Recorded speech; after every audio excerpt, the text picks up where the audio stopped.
And we are back with part 3 of our food quality label series. I'm Mindy Turner with the Curry County Cooperative Extension Service, your family and consumer science agent. For this series, we've been looking at what the United States Department of Agriculture and their Agricultural Marketing Service put out for quality labeling for the food we purchase. So we've talked a little bit about the different types of labels, what we should be looking for, and then had some recipes for each thing. So far we've covered our dairy products, we talked about our fruits and vegetables. Today we are going to talk about the chicken and the egg, whichever came first, our poultry products. So this is kind of what triggered wanting to even do this series. My son is in the FFA program, and one of the things they do there is they actually participate in a competition where they learn how to grade eggs and poultry. And I just kept thinking, you know, I'm a home economist. I don't know how to do that. It is okay that you don't know how to grade it yourself and check all of those things, because we have people in place through USDA. They have their own inspectors that go out and do that, and they actually put the grades on the products, and then that's what comes to us as the consumer. But it's kind of cool to know and understand how all of that works. So when we talk about poultry, there's a couple different things to know. Okay, with chicken specifically, you know, we've talked a lot about what we're looking for and the quality and the texture on all of those other products. And specifically with chicken poultry, what we're looking for is absence of defects. So how it's going to get graded to be that top quality AA or A grade is it's going to have none of the defects. There's no bruising, there's no feathers left, there's no any of the things that we would consider bad related to having chicken. It's just a good old-fashioned chicken. When we talk about eggs, same thing. When you see eggs in the store, they're going to be A grade or higher. You can see on this carton, it actually tells me they're grade AA. It's not always on the carton. There's a couple different ways that can be shown with the shield or just listed. But when you look at those and you find that if they're in the carton being sold as whole eggs, those are going to be grade A. And the reason for that is as we go down in quality on those eggs, if they're going to be a B, and usually that's as far down as eggs are going to go, but they're going to be a B, they're going to make them into some other type of product, whether that's powdered eggs. Sometimes they can take those and use them just for the egg whites. Okay, and as we talked about with some of our other products, you can see the seal is here that tells me this is a USDA inspected product from an inspected plant. That's where that comes from. So these are just the egg whites, but they're real egg, okay, that was put in there. So the lesser quality eggs go to make those other types of products. So one of the things, and we didn't talk as much about it with all of our other products, but it relates to everything as far as labeling, is organic. And there's a lot of misinterpretation and misunderstanding about organic specifically. And so they don't just get to slap the word organic eggs, okay, organic. There's a lot of different products that we'll see as being listed as organic. And so it can be a few different things. So when you look at your labels, 100% organic means that absolutely everything that had anything to do with that product, including the processing aids, how they make it, is organic. Then we have what they call just organic. And if it's organic, it's 95%. So there's a 5% out there that's not necessarily the organic piece. And then finally, some things will be labeled made with organic. And that's going to be probably about 70% organic. That's the requirement to be labeled that way. So understanding what you're looking at when you look at those labels is a big piece of, you know, why am I paying more for something that may or may not be what I believe that it is. Okay, so understanding what you're looking for is kind of the purpose of this series and what we want to talk about.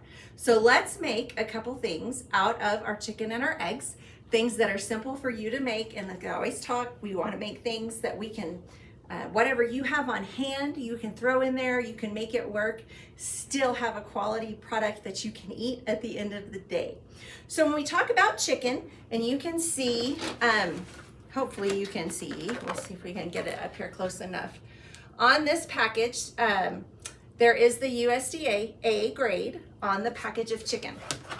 This is a very simple one-pan meal. My kids love this.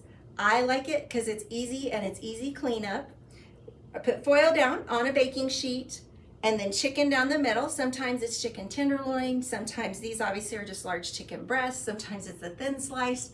It all varies on what's available at the store and typically what's on sale. You can see the reason I purchased these chickens today is because they were buy one, get one free, which makes a huge difference in the budget for what you're able to do, whether you put it up and freeze it or cook it later in the week. So you're gonna lay out your chicken, and then these are just potatoes. So we're making some roasted potatoes to go along with that. You can use whatever kind of potatoes you prefer. I like to buy the small potatoes and just use them in things without having to cut them and dice them up. If you have russets or other larger potatoes, you can do that. This also works with sweet potatoes.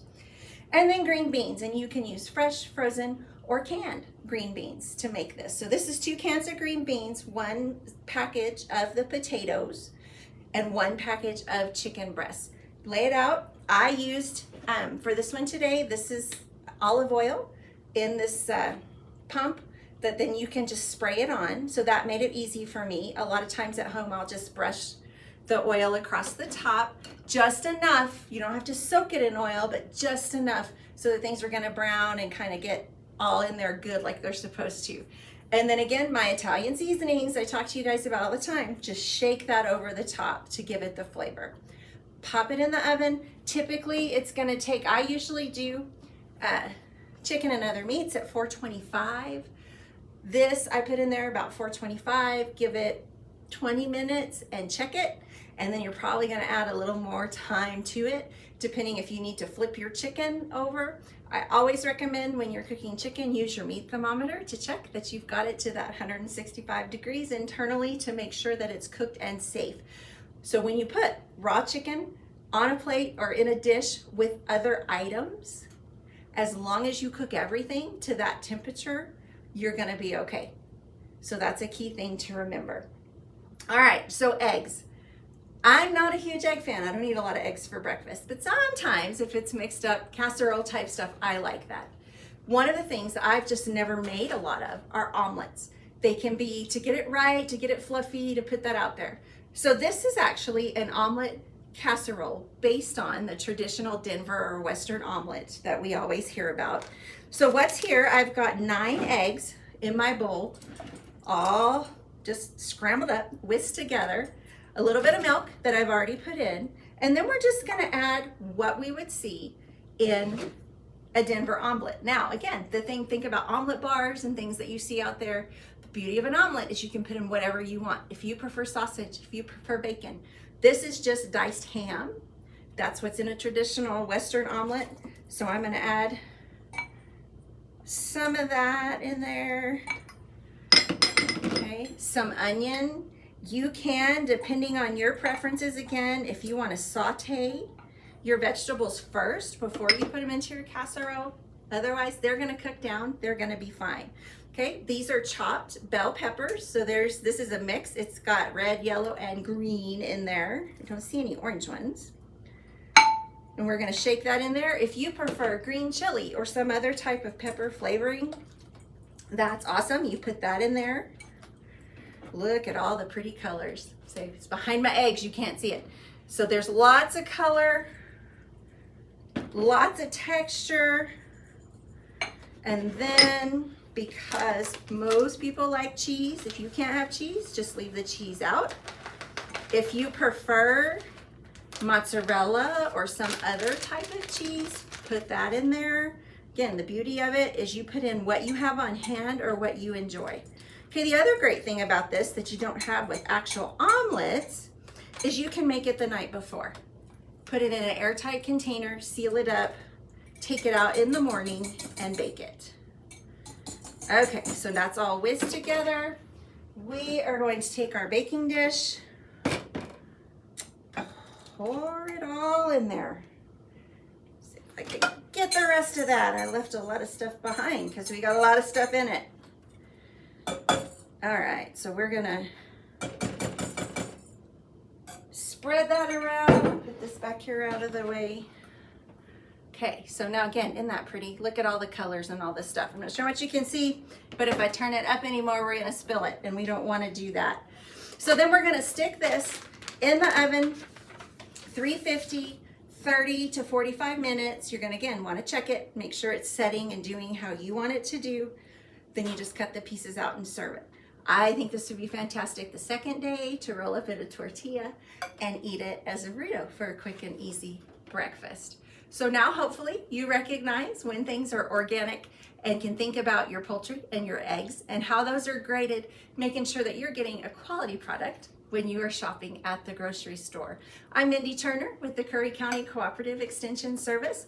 You can always call us if you have a question or need help, 575-763-6505, or check out our website, curryextension.nmsu.edu.